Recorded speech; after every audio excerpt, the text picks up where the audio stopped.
Today we went fishing for steelhead, and it's a later fall run what we're fishing for right now. First run that comes in is usually in the latter part of September, beginning of October, that follow the kings in. Then the second batch that comes in, they come in not because they have to, because the water conditions are equal to what they're out in the lake, and so they feel at home. 3-degree change in temperature makes them a little lethargic. Makes me lethargic too.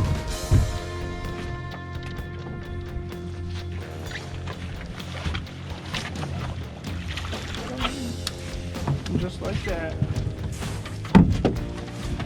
Well, it's a beautiful fish. This is the first one that we got. We got like a 3-degree water temp change today. It's winter setting in right now, but they're still here, and we're going to try to get some more of these. What a beautiful fish. We fished on the Manistee River today, the lower end of it, and winter's setting in right now, so we really kind of had a tough day today with the temperatures dropping dramatically in the river. You get a 3 or 4 degree change in one day. That's a lot. The man of the hour. The sun's coming out. The fish are biting. The fish are biting. You know, when it's really cold like this, they come in a lot easier. Sometimes they'll just dog you a lot more. He's getting bigger. You know, for driving today, having all this snow for really like our first big cold front snow here in Michigan, kept everybody off the river, and we had a 3-degree river change overnight, so kind of shut them down a little bit, but it's awful nice to be all left alone. Oh yeah, it is. They're done, Ooh. Yeah, boy. She's gorgeous, huh? You can tell this is fresh right out of the lake. There's no red on her, and she's just beautiful. What I love about the Manistee River, it takes you back to when you're a kid. It takes you back in time, because you're in the middle of the woods. You don't have a whole bunch of structures around you. You're back to the way the Lord made it for us, and there's something to be said about that when you can be left alone and fish in the woods, and it's just a good feeling. And we might get a chance to see this fish now. There's the bobber. Still haven't seen it. Bobber's out of the water.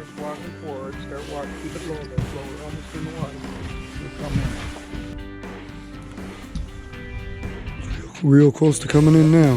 Perfect. You're getting right where you want it. Keep going back. Come up slowly. Keep going back. Keep coming up. Keep coming up. We see him. Nope, you almost had it. I'm not reaching for it. Yep, reel down. Put it back down. Back it up. Get close to the... Come on up. Got it? Yep. Ooh, she's in the net. All right. First steelhead ever. All right, first steelhead on the Manistee River. It's 20 degrees out, but if the fish are biting, we're gonna fish it. Beautiful fish. Yeah, beautiful fish. Beautiful. All right, I just want to go over a few things, what we're using today and how we're using it. I'm using Garcia 55 or 6500s. It's an old standby reel. You can't beat it. And what this does, they're so smooth that it allows you the travel that you need for a float rod. Yet you have a drag, and it makes it easy for customers or people in the beginning to use. They're about the most friendliest reel you can use. Then what I'm doing is I'm running on my main line a 15-pound test, and it's just a 15-pound regular monofilament, nothing fancy, no floating or no sinking. It's just like Andy, Trilene, or whatever you'd like. And then I'm going down, and at the split shot right here, I'm running about 24, 28, 30 inches of fluorocarbon. This is 8-pound test, and my main line is 15. So the 15 takes a lot of abuse, hitting logs, hitting rocks, hitting everything. So you want to kind of overkill your main line. And a big thing is I tie on this swivel right here, I tie polymer knots on both ends, and then a snell knot down here. So if you do get in a log or something, you generally only break your hook off, and you can retie right here 3 or 4 or 5 times before you have to put a new leader on. You don't trash the river out. Kind of good ethics for that. Using a 13-foot Loomis rod, and they're a spay rod. They make them in 12, 11, 15 foot. But what this allows you is, what you want to do is when you're letting a float out, for example, you get it out away from you. You don't want to be dragging it. You want to keep your line up and follow that float. Try to keep your line out of the water for as long as you can. And you want the current to make it go natural. If I slow this down and restrict it, all your bait comes up to the top and you're not getting a proper presentation. So what you do is you try to keep the line out of the water and let the bobber, let the float do its own work and keep everything down. And you don't want to go so far back there where you don't have no control on it. Once you start letting it go back so far, you'll see the line start strafing in the water, and you'll get like an S pattern on top of the water. Well, if it goes down and you go to set the hook on a fish, you're pulling in the air. So you want to kind of keep it somewhat close to you. Maybe I don't know, 50 yards. This one was right next to the boat, huh? Yeah, right behind it. Put it out like 4 Ooh, foot. ooh, ooh, ooh. He's getting bigger. He started off with like a 1-2 pounder. Now he's into the 5-6 pounds. 8, 9. Get out of the bush. Wants to go trim the bushes over there. All right.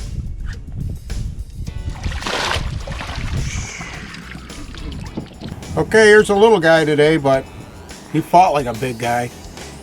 It's getting more in the afternoon now, so they're kicking it up a little bit, and what a beautiful fish. All these fish are fresh out of the lake. They're just gorgeous right now. Our hooks that we're using, this is an octopus hook by Owner, and I snell the knot on there. If you snell it, you're getting a direct pull this way. If you tie it on the eye of it, you'd be pulling sideways like this. So always go through it and tie it so you get a direct hookup with it. Then our spawn right here, this is the natural Pautzke's, and it's fire cure. And I put it on pretty much all the spawn from here on out. Early in the year when the fish are in really fast water, you can get by and use less of this, but when they start getting into really staging and sitting in the colder water and sitting more still, your smell is more than your presentation. So it's very important to put the proper stuff on here. I barely hook it, because when you want to take it off, you want to be able to get it off. You always want your barb to show. People stick their barbs in there to make it look so you can't see it, but what ends up happening is you don't get a good hook set. So that's the way we do it. Look at this bait that I have. It's all beautiful. This is tied in Atlas Mike in the pink. And chartreuse is very good at this time of the year too, but my go-to has always been pink. We got another one. He's getting hot after his first steelhead ever. This one appears to be coming in quick. Quicker. I mean, he's swimming right towards the boat. See that? Teach a kid to catch one fish and then he'll outdo you. Isn't that right? Good. Okay, and he's gonna walk backwards. There he goes. He's got the routine down. See if this fish is going to cooperate on the first run. Oh, oh, oh, oh, oh, oh, oh, oh, oh, just out of reach. Ooh.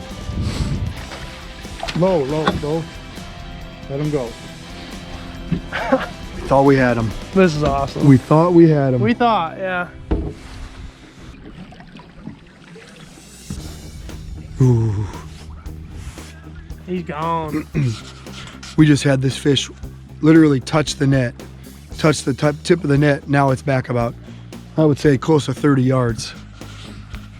See where you're at, Gage, just so I don't... Wow, he's gone. He's... Yeah, well, you just don't want him...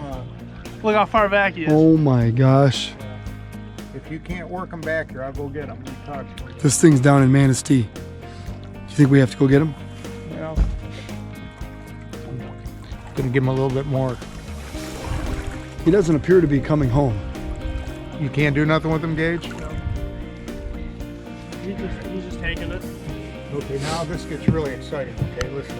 All right. You keep the fish in the middle of the river, and I'm gonna turn this boat sideways and go after it, okay? We're going on a chase. This We're gonna fish chase is him. like, We're going to get him. this fish is like 40 yards downstream. We're going on a chase. Look at him just rip. He's still ripping line. Yeah. Keep in mind, about 2 minutes ago, this fish actually touched the net and then saw the net gone. So we're gonna see if we can go get him. When I say he's down there, he's way down there. He's getting close to where that snow-capped hill is right now. And we're gonna go with it. There it is. There it is, Mr. Buck. There's that mountain. Going around. We were way up there before.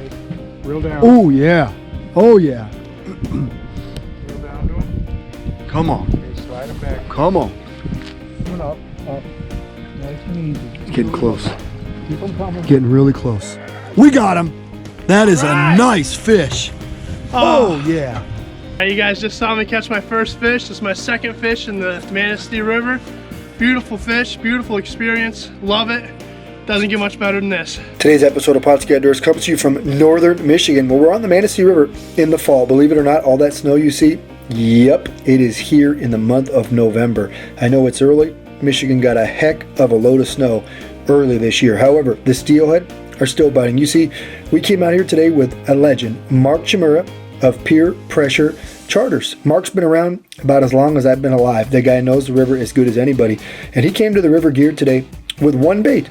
Pautzke Fire Cure eggs. That's right, you heard the word right, Fire Cure. Everybody else in this state uses Boraxo Fire for the steelhead. Mark uses Fire Cure, and you can't fault him. He catches lots of fish. Now, all those were tied in Atlas Mike's pink netting. Now, he doesn't always use pink spawn netting, but this time of year, he said pink is the hot color. He sticks with it, and he catches lots of fish.